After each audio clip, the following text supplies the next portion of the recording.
What's going on? What is up? What a day. Yeah. Woo! Have you been watching these daily updates, boys and girls? Because hate to say it, but we'll bang on with this one. Bang on with this one. And we're going to take the clout. We're going to enjoy the clout. We're going to revel in it. So BTC, yeah, obvious big drop. So we had that move up towards that 69K level. Didn't quite make that 70K zone. And I say this because I'm just highlighting some things after not being on the stream for the last week or so with ads. Thanks for covering, bro. I appreciate you.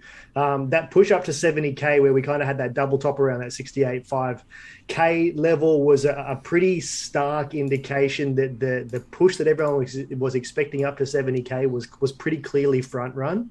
And we were saying inside the Discord here, there just wasn't, everyone was too euphoric. And when you've been trading in this market for long enough, you start to just sense the vibe that things aren't right in terms of seeing continued pushes to the upside. And obviously, we've been tracking this along on our Tradingview updates and inside Discord as well. And this demand zone that you highlighted last night has played out to a T.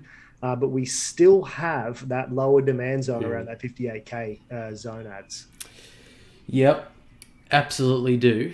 And to be fair, it's the more relevant zone out of the two. So Yes. typically when you draw zones that are close together, you usually choose the lower one, usually, and it is more relevant in any case. So it just it is more relevant than this one. You can see that. But on a higher time frame, the lower one's going to be the one to look for. That's 59,300 roughly, around that level there. We're not far away, honestly. We have moved through the level that we're at quite substantially. Yeah. And, just in general, we are not oversold just yet in relation to the steamroller indicator. Anyway, when we get to the RSI, we could go lower. Of course, we are sitting on the 30. We all know that it's been lower than that, in around the 20 region. So there's still an opportunity for it to get to that 59. However, let me just say, if you've got orders stacked at 59 or 59,300, based on these levels, we're not that far away from it.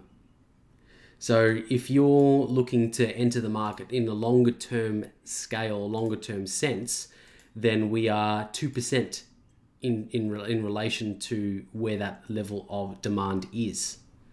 So if it was me, I'd just be scaling in now, basically, in relation to orders stacked at 59. That's just the way I would do it, just in case we do have front run and orders don't get hit.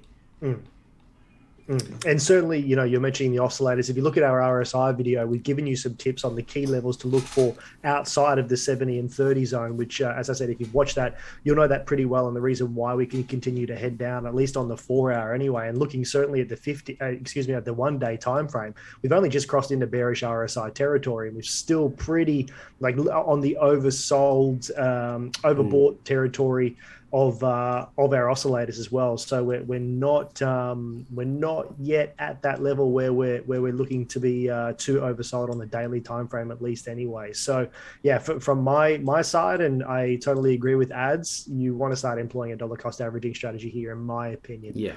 You don't want to be trying to catch knives. We've said this for years. Like dollar cost average, don't catch knives. There's every opportunity. If everyone's looking at 58K, you don't go to 58K or you blast straight through it. It can often sometimes be the case as well, but you're far better off being exposed to some sort of position as we enter these high quality demand zones than what you are trying to catch the single dollar amount. Or you could certainly play it on the side of patience and you wait for things to recover, then you jump in. That's another opportunity as well if you're not too experienced in this market.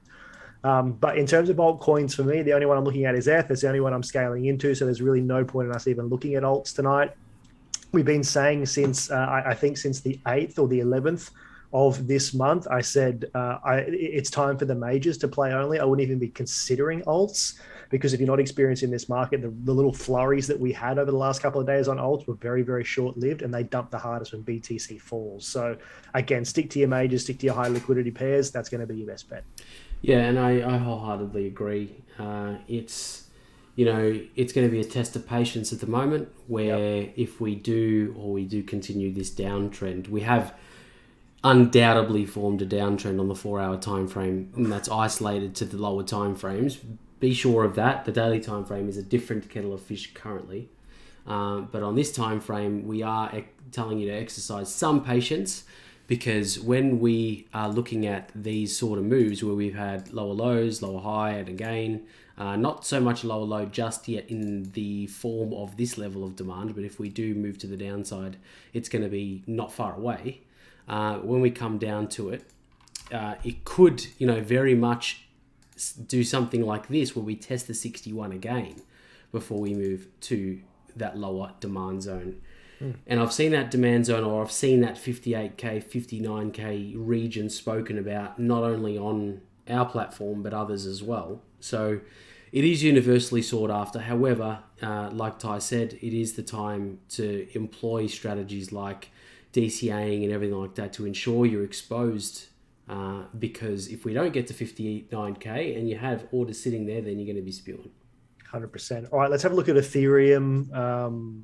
Again, a coin that we've been following pretty closely and, pretty well inside the Discord. I'm not saying that to brag. We're just saying that because that's the realistic situation of it all. So Ethereum was playing really well inside this channel. I'm not even going to bother sharing this because inside the Discord, we shared that channel so often that originally started around the 13th of October, and we followed that parallel channel all the way up until we reached that high at around 48.51. We then hit the bottom of it and then essentially hit the middle of the channel before this pretty serious rejection. And for myself, again, still employing a DCA strategy as we continue down. That's exactly the one there. Adz fucking bang on. It's exactly what we've been sharing. And we shared a lot of fractals with it, or not fractals, but a lot of similar plays and how that's played out almost identically from the bottom of that channel to the top of that channel, with the exception of where we are now breaking outside this. So yeah, the 4-2 level that Adz has played out there is certainly one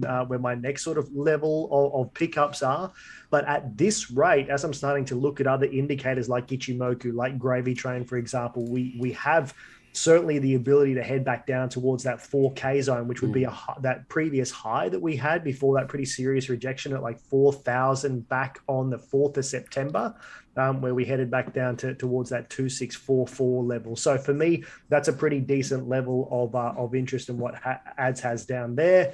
And I really hope, well, I do and I don't hope we get back down towards that 3-4 level. That would be bliss, because I'll take every bit of Ethereum that anybody has that they would sell me back down there. But I don't think we're going to get to 3-4 at this point. There's more important regions for me around the 4K zone, exactly what Adz is lining up there. That lines up pretty well for me, particularly if we just go to the daily time frame real quick, man, and just chuck on things like Gravy Train, for example, which aligns pretty well with that. We're only just starting to head into bearish RSI territory now as well, just crossing the 50 RSI. So from a daily standpoint, still looking pretty damn ugly on F at this current time. So again, the same rules apply on F as what it does on BTC. Just either stay the hell out of the market and wait things to reverse and then jump in. You're far better off sacrificing a few dollars or a few percentages, jumping in on a confirmed reversal trend, whether if you're longing the market, that is.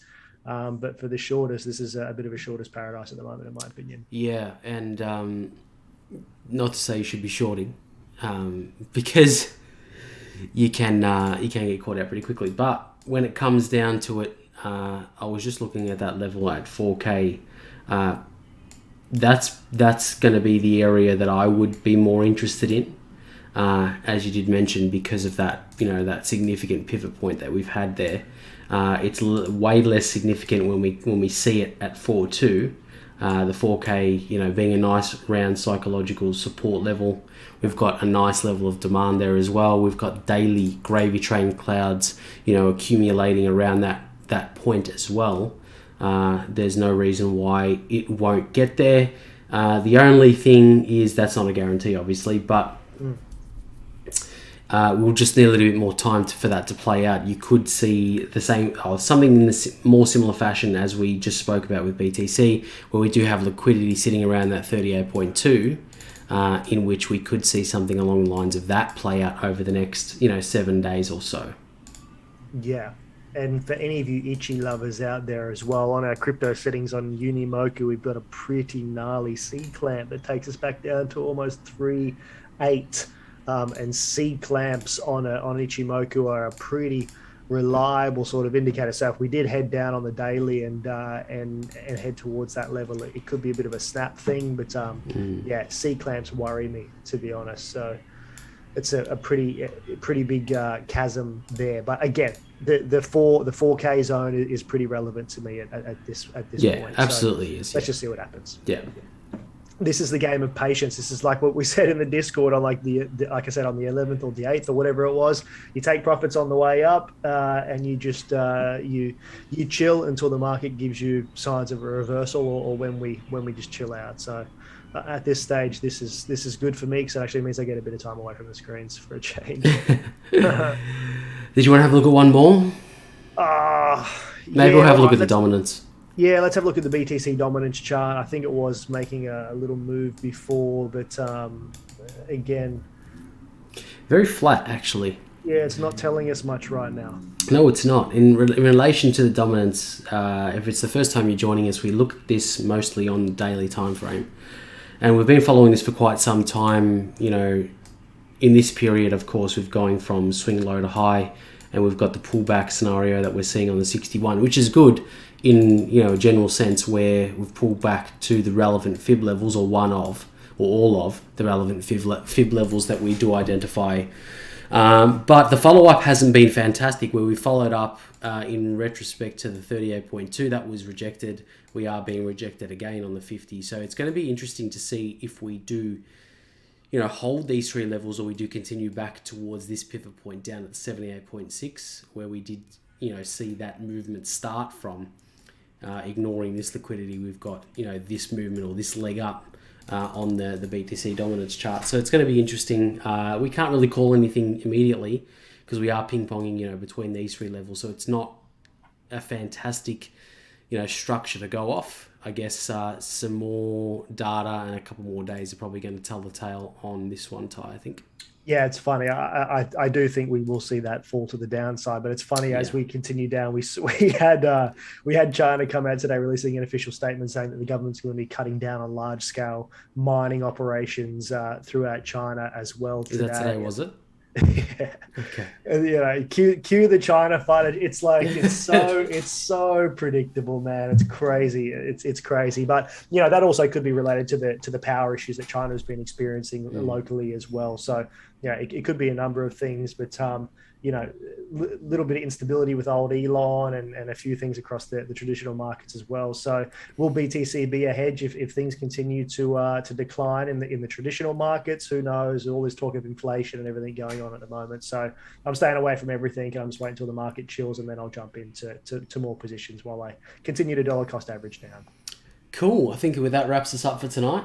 That's it. UnityTradingGroup.com, guys. Please leave a like, subscribe, all that good stuff on YouTube. Help the algos. It keeps getting us up and out to do this every single day and support you guys. So please do hit that subscribe and like button, and we'll see you on the next UTG market update. Take care. Catches. Bye.